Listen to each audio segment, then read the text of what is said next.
But right now on the line, chatting with us about an article that he wrote on Japers Rink. It's entitled Alex Ovechkin has reincarnated as his younger self. Kevin Klein joining us on the line. Kevin, how are you, sir? I'm doing well, John. How are you? Well, I'm actually kind of cold because sitting in this building, I think they've got the refrigeration on about as high as they could possibly go. But otherwise, getting ready for a pretty good game here tonight. Tell me a little bit about the title right off the top. What stands out about Alex right now that shows you glimpses of who he was earlier in his career? Well, I think primarily it's the scoring at even strength.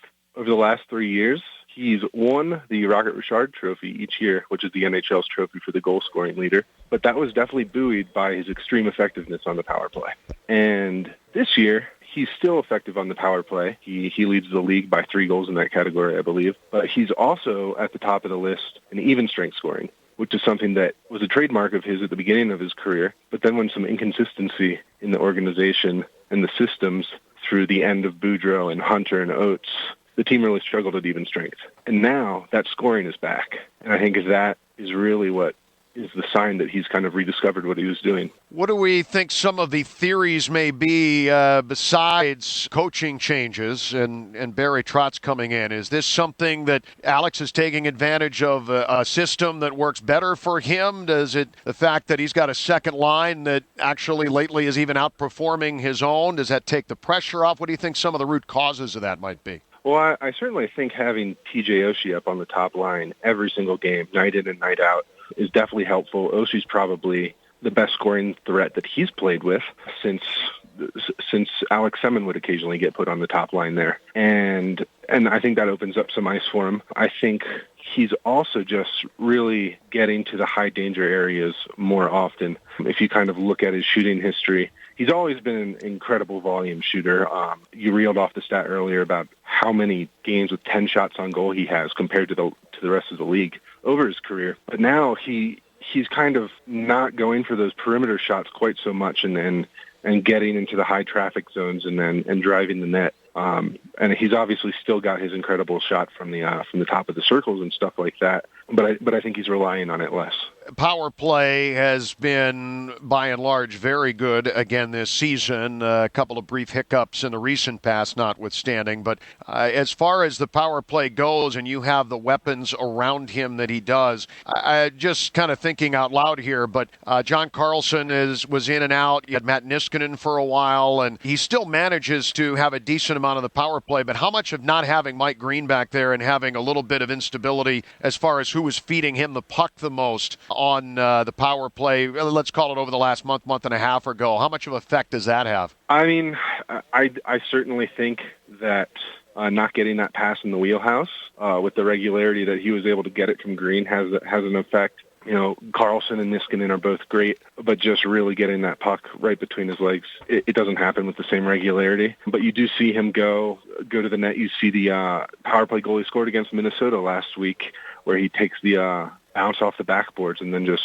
roofs it on Devin Dubnyk there. And so I think that he's scoring on the power play in different ways now too, because that one-timer isn't quite as effective as it used to be. He's scored a few of them lately, but it was a popular stat here before that I think he had only scored 1 or 2 through the first 40 games of the season. So there's some kind of reinvention going on there as well. The article and the visuals that go with it are very striking, and for those who are listening and haven't gone there, you should do that at Japers Rink and check this out. But of all the striking visuals in the charts here, walk me through maybe 1 or 2 of them if you want, or just in general, give me an idea of what some of this means and why, maybe more specifically to the listener right now, why should they be encouraged by what you've been able to unearth here and what Alex is doing? Why is it maybe a little bit more encouraging than what we've seen over the last 2, 3, maybe 4 seasons? Sure. I'm not looking at the article at this precise moment, but I can certainly call out one visual that may not make a whole lot of sense at first glance, but I think is indicative of what Alex has done, and that's the bubble chart, which is taken from a site called waronice.com. And basically it's visualizing several aspects, but the 2 most important ones are the rate at which Alex is scoring goals at even strength and the percentage of shots that are taken on ice that are being taken from high quality scoring areas. And that chart shows that visualization for each of Alex's years through his career since 2007, when that kind of data became available. And if you look at where he's showing up this year, the years that are close to him on that chart are 2007, 2008, 2008, 2009, 2009, 2010, when he was really just taking the league by storm and just putting up crazy numbers. Whereas in the bottom left-hand corner of that chart, you kind of see the last 4 years, where his even strength production had kind of dropped off. And the reason that I think that you should have a lot of hope here for Alex is because I think what he's doing right now is more sustainable and more indicative of what he's going to do in the future, especially when you consider that his shooting percentage at even strength has jumped back up to where it was early in those years.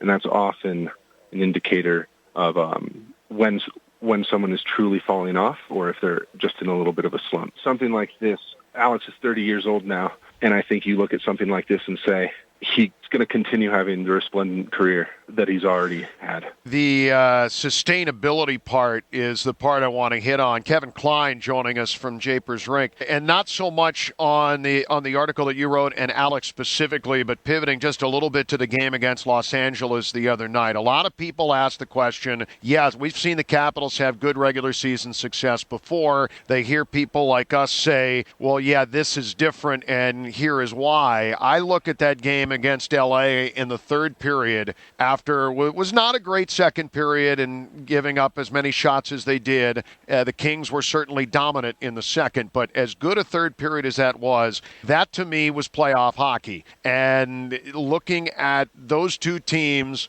and then finding a way to win that game, is that something just from a fan perspective and watching this team as long as you have, do you see the sustainability in what we saw in the third period on Tuesday against the Kings? Yeah, absolutely. I think that the fans have every reason to hope that this year will be different. And when you see them do that against a team like the Kings, I mean, the Kings are a phenomenal squad. Obviously, they've won a couple championships here in the last 5 years, and they're just a completely dominant possession team. And they've got great two-way forwards and Andrei Kopitar and great goaltending in Jonathan Quick. And the Caps really hung in there even when they were getting outplayed, and they came out and they really dominated that third. I mean, I think at one point the shots in the third period were 7 or 8 to 1, and then you get that scoring from Ovi had 10 shots on net and he just couldn't pierce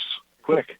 And all of a sudden you get that scoring from Burakovsky and Kuznetsov and Williams, and those guys have just been coming through every night lately, it seems. And below them you have Chimera and Tom Wilson, who get together to seal the deal with the empty net goal. And it's like the scoring can come from anywhere on any night against any